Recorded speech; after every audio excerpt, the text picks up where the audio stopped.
My sister left my 5-year-old alone at a craft store for hours because she thought Nyla was too spoiled for singing a birthday song. My mom called it a lesson. Cops arrested them both. At court, my daughter whispered, "They can't talk to me anymore." I said, "Not ever again." And that's when she smiled. It was the kind of picnic that should have been sweet, sunshine, lemonade, paper plates sagging under too many hot dogs. But the tension hit me before we even got out of the car. Nyla was bouncing in the back seat, clutching the little drawing she made for her cousin. "Do you think Audrey will like it?" she asked. "Of course," I said, glancing at her in the rearview mirror. "She'll love it." My name's Edward. I'm 34, and I live in Charlottesville, Virginia. I'm a single dad to a 5-year-old firecracker named Nyla. Her mom took off when Nyla was still in diapers, so it's been just the two of us for a while now. The picnic was for my niece, Audrey, my sister Serena's daughter. Audrey just turned 7. Serena had set up one of those Instagram perfect spreads at the park, gingham blankets, balloons, even a hired clown. I spotted our mom, Gerda, right away, sitting in her usual lawn chair like a queen overseeing her kingdom. "Hey, look who's here," Serena called when she saw us, her voice stretched into that fake sweetness she uses when people are watching. "Edward and the little performer." That should have been my first clue. We found a spot on the grass, and Nyla wasted no time running up to Audrey with her drawing, a rainbow over a castle,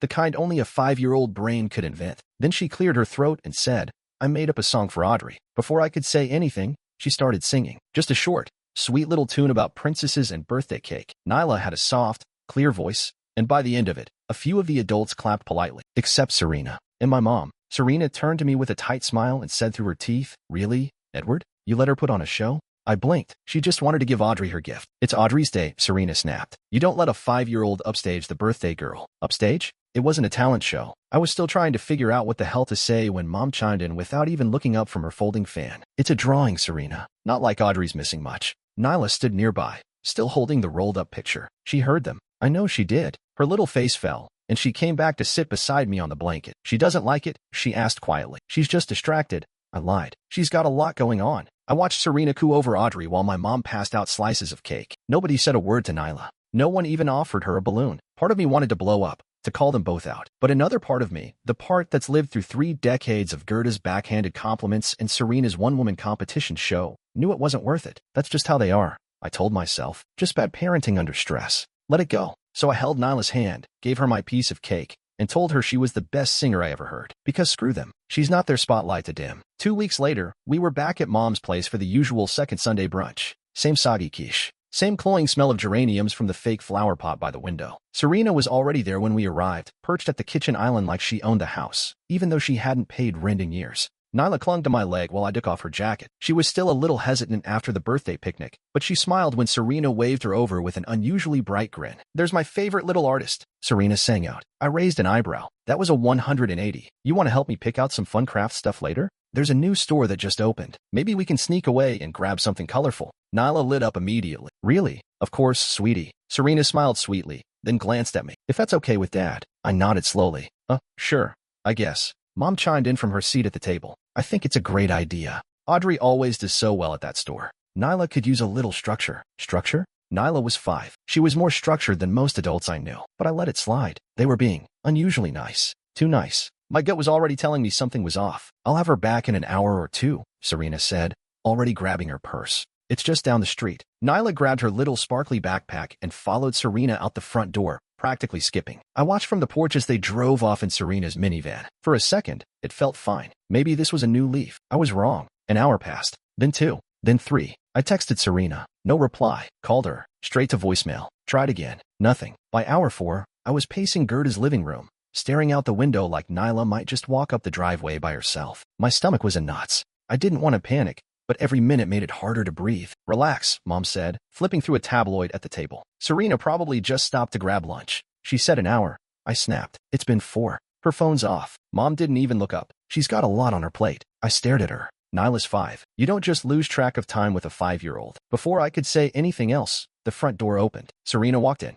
Alone. No Nyla. She didn't look panicked. Didn't look rushed. She looked like someone who'd just come back from a massage. "Where is she?" I demanded, stepping forward. Serena set down her purse and smiled like this was all normal. Oops. Must have left her with the glue sticks. I didn't move. "What?" She walked over to the kitchen and started pouring herself iced tea. "Relax, Edward. She's fine." I told her to wait right near the front at the store. There were workers around. "Cameras. Calm down. You left her there?" I felt my chest go tight. "She needed a reality check," Serena said, sipping her drink. "All that attention? The song? The little drawing? She's 5 and already acting like a diva. Mom spoke up then, her voice cool. Maybe now she'll learn it's not always about her. For a second, the room was spinning. I looked at Serena, at Gerda, at the clock on the wall. They weren't joking. This was intentional. I grabbed my coat. What store? Serena gave me a lazy smirk. You'll find it. It's the one with all the glue sticks. They laughed. I didn't. I was already out the door. I had a daughter to find. I drove like a lunatic. Didn't care about stop signs. Didn't care about angry honks. My fingers were clenched so tight around the steering wheel. They ached. I replayed Serena's smirk over and over in my head.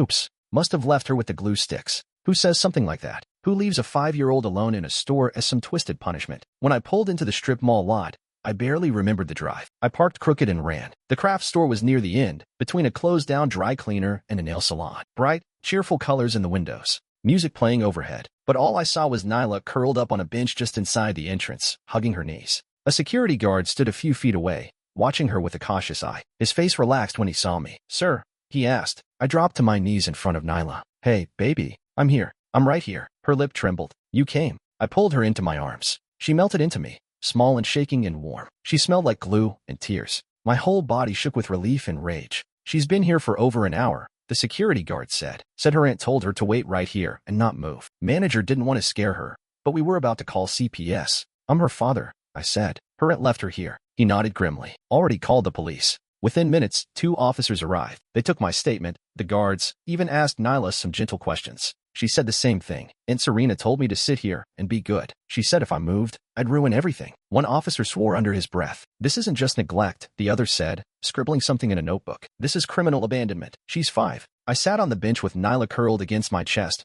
rocking her gently, answering what I could. One officer knelt down and showed her a stuffed unicorn from the store. You were very brave today, he told her. She blinked at him, then whispered, Can I go home now? You bet, he said. Then he turned to me. Mr. McCall, do you have someone who can take her home while we go handle this? No, I said quietly. We're going back together. We'll follow, the other officer said. We need to speak to the people involved. I carried Nyla out to the car like she was made of glass, buckled her in, double-checked it, then looked at her in the mirror. I'm not letting them near you again, I said. She nodded once, small and certain. By the time we pulled out of the parking lot, I wasn't just a dad anymore. I was a dad with fire in his chest and the law on his side. And my family? They had no idea what was about to hit them. When we pulled back into Mom's driveway, the patrol car rolled up right behind us. The sight of 2 officers stepping out of that cruiser must have sent a jolt through the living room, because the front door opened fast. Serena appeared first, that same smug face from earlier now flickering with something else, uncertainty. Mom followed a second later, moving slower, but still acting like she ran the place. What's going on? Serena asked,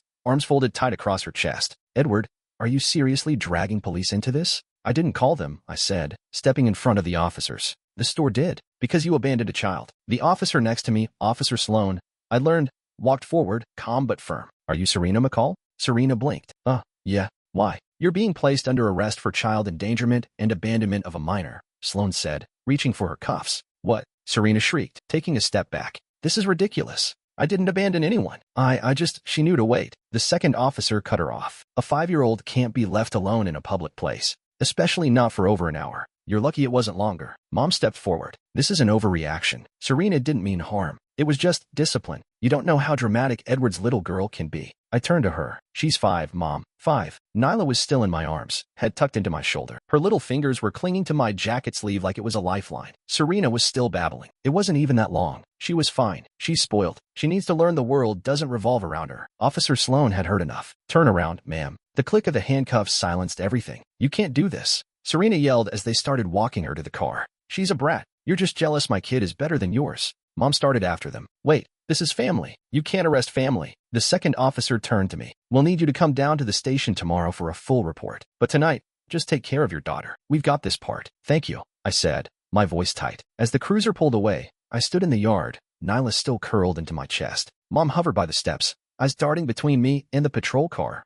like she couldn't decide if she was shocked or angry. I didn't give her time to choose. I'm not letting you near her again, I said quietly. Either of you. Edward, no. I cut in. She needed you, and you made a joke out of her. With that, I walked back to my car, buckled Nyla in again, and drove home with one thing clear in my mind. This wasn't just about Serena anymore. This was about stopping a cycle, and it started now. The next morning, I woke up to a voicemail from Officer Sloan. We're bringing in your mother for questioning today. Thought you should know. Your sister started talking. By noon, I was back at the station, sitting in a hallway outside the interview rooms, sipping stale coffee and trying to keep my leg from bouncing. Through the thin door, I could hear Serena's voice, louder than necessary, full of frantic energy. She told me to do it, she was saying. Ask her. Ask Gerda. It was her idea to teach him a lesson. There it was. Barely 24 hours in custody, and Serena was already flipping like a cheap lawn chair. 10 minutes later, an officer opened the door to let me in. Serena was in the corner, red-eyed, face blotchy. The same sister who called Nyla a brat yesterday now looked like a scared teenager caught sneaking out. I didn't want to do it, she said the moment I stepped inside. Mom kept saying you needed to be reminded, but you act like you're better than everyone since you had Nyla.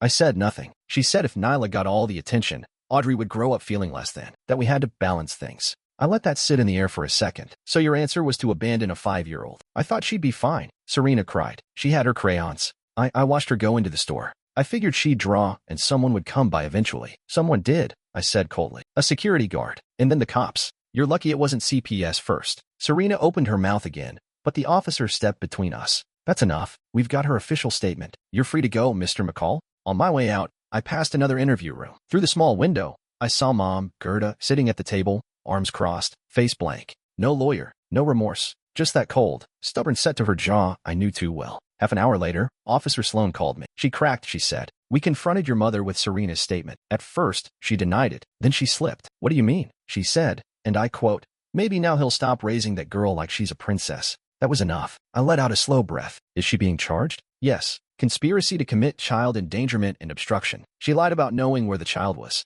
I thanked her and hung up. Back at home, Nyla was curled up with her blanket, watching cartoons like nothing had happened. Hey, Daddy, she said when I sat next to her. Hey, Peanut. I wrapped my arm around her. It wasn't over, but for the first time in years, the lies were unraveling, and they were finally the ones paying the price. Detective Morella Sloan called me in the next morning. Edward, she said, sliding a manila folder across the table, I thought you'd want to see this for yourself. Inside were printed screenshots, texts, emails, even a Reddit thread Serena had posted under an anonymous account titled, Cutting Down a Niece's Ego. Every line was worse than the last. One message from Serena to my mother read, she won't learn unless we show her she's not the center of the universe. You in? Gerda replied, obviously. Audrey comes first. I pushed the folder back toward Detective Sloan, stomach churning. They planned it. She nodded. It gets worse. She opened another file. We seized Serena's devices. Search history shows she was looking into methods of discipline through separation, even visiting forums with posts from parents justifying leaving their kids in public places to instill independence. A couple of posts were hers. Same syntax. Same phrasing. One even had Audrey's name in it. I rubbed my face, exhausted. And Gerda. We found a notebook at her house, Sloan said. Columns and numbers, tracking how many times each grandchild got praised, who got what gifts, how many pictures were posted to Facebook. Audrey had stars. Nyla had circles. Most of them crossed out. I swallowed hard. There's more, Sloan added. Serena's husband Mark came involuntarily. Said he had no idea what was going on until he overheard a fight between Serena and your mom after the arrest. What did he say? He gave us the contents of their home computer, photos, digital notes, even a folder labeled correction ideas. That made me go cold. He also filed for a legal separation this morning, Sloan added. He doesn't want Audrey anywhere near either of them. We've already initiated an emergency review with Child Protective Services. My breath caught. Audrey, Sloan nodded grimly. We interviewed her at her school with a licensed advocate present. She disclosed that her mom used to threaten to leave her places too. Sometimes locked her in the laundry room for crying too long. Emotional coercion, manipulation, all of it textbook. My voice came out hoarse. She's 7. We've seen it before, Sloan said quietly, but rarely this calculated. She stood. We're submitting everything to the district attorney. But I wanted you to know, we're not just talking about a bad judgment call anymore. This is premeditated abuse. That night, I sat on the couch with Nyla asleep against my chest. I should have felt relief, but mostly I felt raw. I stared at the wall for a long time before picking up the phone. Hi. Yes, I said. This is Edward McCall. I'd like to speak with someone from Child Protective Services. It's about Audrey McCall. Her father Mark is seeking custody, but I want to make sure she's not left behind in any of this. There was a pause on the line, then a warm voice answered. We're already in contact with him, and we'll loop you in as a supporting guardian if needed. I nodded even though she couldn't see me. Thank you. Because whatever came next, for Nyla, for Audrey, for me, I knew one thing was certain. They weren't getting buried under silence. Not anymore. 3 days later, CPS showed up at Mark's door with a clipboard and calm voices. I was there too. He asked me to come by, just in case Audrey needed a familiar face. She did. She came running into the living room when she saw me, wrapped her arms around my waist like I was an anchor in a storm. You're not mad at Mommy, are you? She asked in a small voice. I knelt beside her. I'm not mad at you, Audrey. None of this is your fault. Grown-ups made some bad choices. But you're safe now, okay? She nodded, even though I could see she didn't fully believe it yet. The CPS investigator, a woman named Leanne, sat down with her on the carpet and started asking questions gently, like she was guiding her through a maze. Mark and I waited in the kitchen, ears strained. She told me the last time Serena left her alone was at a mall when she was 6, Mark said quietly. Apparently, she cried herself sick near the escalator until a janitor found her. My throat tightened. Why didn't she tell you before? I asked. Mark looked down at his coffee. Because Serena told her it was a test, that if she passed, she'd be allowed to do big girl things like Audrey from across the street. Told her if she ever tattled, she'd be sent to live somewhere worse. I gripped the edge of the counter. It was hard not to imagine Nyla in that same position, crying, alone, thinking it was somehow her fault. Leon stepped into the kitchen a few minutes later. Based on Audrey's disclosure and what we've already documented, we'll be filing for emergency custody today. Mark, you'll retain temporary placement while we fast-track a full transfer. Mark exhaled, part relief, part grief. Thank you. And Mr. McCall, she said, turning to me, Audrey told us you've always been kind to her. If you're willing, we'd like to list you as a secondary contact and potential visitation figure. Absolutely, I said without hesitation. That night, Serena's preschool administrator license was suspended pending investigation. The local board cited serious ethical concerns and risk of harm to minors. It made the evening news. Gerda, meanwhile, was quietly let go from her tutoring agency the same day. An anonymous tip, probably from one of the detectives, led them to that spiral-bound notebook she used to catalog her grandchildren like they were collectibles. I didn't celebrate, but I didn't grieve either. I focused on Nyla. She was quieter than usual, sticking closer to me, drawing a lot, but not showing me the pictures. Her therapist, someone I got her into the same week this all started, said she was processing, slowly, but in the right direction. At night, she'd crawl into my bed, bury her head against my side, and fall asleep before I could finish reading her a story. She never mentioned Serena again. But one night, a few weeks later, she asked, "Is Audrey still sad?" I ran my hand through her hair. Sometimes, but she's okay now. Because of us. I paused, then nodded. Yeah, Peanut. Because of us. Because some chains break with a hammer, and others with a single choice. We chose not to stay quiet, and that's where it all began to change. I thought things might go quiet for a while, but Serena never could stand silence, especially when it wasn't about her. The first post hit Facebook on a Thursday morning. A black and white selfie, her face blotchy but dramatic. The caption read, "I've been betrayed by my own family. Imagine doing everything for your child only to be punished for being strict. I'm not perfect, but I'm a mother. I don't deserve this." The hashtags made me physically recoil. Hashtag falsely accused, hashtag justice for moms, hashtag CPS overreach. Within an hour, the post had been shared 40 times. A few of her friends chimed in with sympathy. Some asked questions, but the tide shifted fast once someone, probably a parent from her old preschool job, shared a news article in the comments. A headline from the local station. Preschool administrator suspended after abandonment allegation. Family member speaks out. The comments flipped immediately. Wait, this is about that little girl left in a craft store? Is this the same woman from the notebook thing? Why is she even online? Shouldn't she be in court? Serena tried to argue in the thread at first. Then she deleted it, but it was too late. By Friday, her post had gone viral, just not in the way she hoped. Screenshots ended up on Twitter. Parenting blogs picked it up.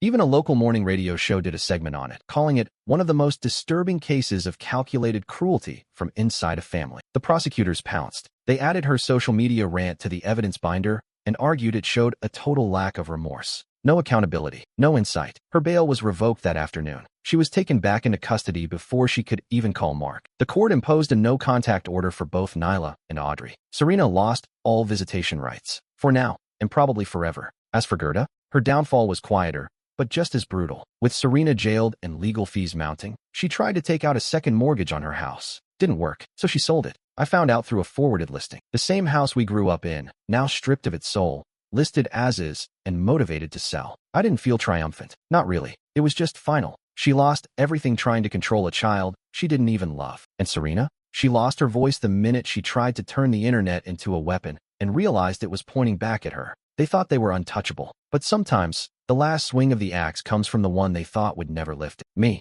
The courtroom was colder than I expected. Not in temperature, but in tone. Everyone spoke in clipped voices. The judge barely looked up. The bailiff never blinked. The jury foreman didn't show a flicker of emotion when he read the verdicts aloud. But I felt everything. Count 1, felony child endangerment. Count 2, criminal abandonment. Count 3, obstruction of investigation. Guilty, the foreman said 3 times. Serena sat motionless at the defense table, her expression fixed somewhere between disbelief and boredom. But her foot bounced under the table, and her lips twitched every time the words child victim were said aloud. Her attorney asked for leniency, cited stress, family conflict, a lapse in judgment. But the prosecution came back swinging with everything. Statements, texts, the viral post, even a short clip from the craft store's security footage showing Nyla alone, shifting from one foot to the other while holding a crayon. The judge didn't mince words. This wasn't a mistake. It was a pattern, a choice, one made over and over again, with chilling indifference. And then, for years in state custody. No early release. I exhaled, not out of relief, just release. Like I'd been holding my breath for months and didn't realize it until that moment. Then it was Gerda's turn. Her charges were lesser, accessory to child endangerment and false statements during investigation. But she didn't walk away either. 18 months. No probation. She gasped audibly when the sentence was read. The first real sound I'd heard from her in weeks. For once, she didn't have a speech. No accusations. No sideways blame. Just the clink of the cuffs and the slow, stunned walk out of the courtroom. After the sentencing, I met with my lawyer in a side room. He handed me a settlement agreement, finalized just hours before the hearing. We got them to sign, he said. You'll receive a civil judgment from both parties. Funds are locked in a trust for Nyla's therapy, schooling, and anything else she may need. How much? I asked. Enough that she won't worry about college or private care ever again. I nodded. Good. That afternoon, another hearing. Family court. Serena's parental rights were officially terminated. She hadn't even tried to contest it. Not after the CPS report, the testimony from Audrey, and Mark's petition for sole custody. Audrey sat with Mark, holding his hand the entire time. Nyla sat with me, coloring quietly. She only looked up once, when the judge confirmed the no-contact order for Serena and Gerda. She whispered, "Does that mean they can't talk to me anymore?" I nodded. "Not ever again." She nodded back, then went back to her drawing. As we left the courthouse, the late autumn sun hit our faces. It wasn't warm, but it was light. That night, after she fell asleep on the couch with a blanket wrapped around her like a burrito, I sat at the kitchen table and stared at the closed court documents. I didn't feel victorious. I felt still. For the first time in a long, long while, the noise was gone. And in that stillness, I could finally breathe again. Justice didn't fix everything, but it stopped the bleeding. 6 months later, everything felt different. Nyla's laughter came easier now. Her drawings were brighter, lots of yellows and oranges. She even started humming again while she colored, just little melodies with no words. That had stopped after the incident. I hadn't realized how much I missed it until it came back. She loved school. She had friends again, real ones. Her teacher sent home a note last month that said, "Nyla is a leader in the classroom, kind, thoughtful, and always the first to help someone who looks lonely." I taped it to the fridge. She still had her sessions with Dr. K, her therapist, every Tuesday afternoon, without fail. Some days she came out quiet, other times chatty. Once, she told me, "We talked about trust today, like how to know who's safe." I asked her how she knew. "Easy," she said. "Safe people don't disappear." That answer stayed with me. Mark and Audrey came over most weekends. The four of us had found a rhythm. Board games on Saturdays, pancakes on Sundays, easy silences in between. Audrey and Nyla became something like sisters. Not because they had to, but because they wanted to. They'd build blanket forts in the living room, swap crayons, fall asleep tangled together during movie nights. Mark and I talked more too. Not just about the past, but about everything. Jobs, parenting, what forgiveness actually looked like. Sometimes we didn't even mention Serena or Gerda. Other times we did. Either way, it didn't hang over us anymore. That spring, we took a short trip together. Nothing fancy, just a long weekend up at Shenandoah National Park. The girls collected pine cones and argued about whose s'more had the most perfect roast. We stayed in a little cabin with no TV and a squeaky screen door that banged shut every 5 minutes. On the last day, Nyla sat on the wooden porch with a sketchbook across her lap. She was quiet for a long time, tongue poking out a little as she drew. Then she showed me the picture. It was a field of trees, a small house, and 4 stick figures holding hands. At the top, in big, careful letters, she'd written, "My happy place." I choked back something in my throat. "It's perfect," I told her. Later that month, she wrote an essay for school. The topic was my hero. Her teacher emailed it to me. It ended with, "My dad came for me when I was alone. He never let me go." That's what heroes do. And that's when I knew I hadn't just protected her. I'd rescued her. Not just from Serena and Gerda, but from the belief that she was ever too much, or too little, or somehow wrong for taking up space. Now, she knew better. We both did. Because healing wasn't about forgetting what happened. It was about choosing, every day, not to let it define us. And for the first time, we had that choice.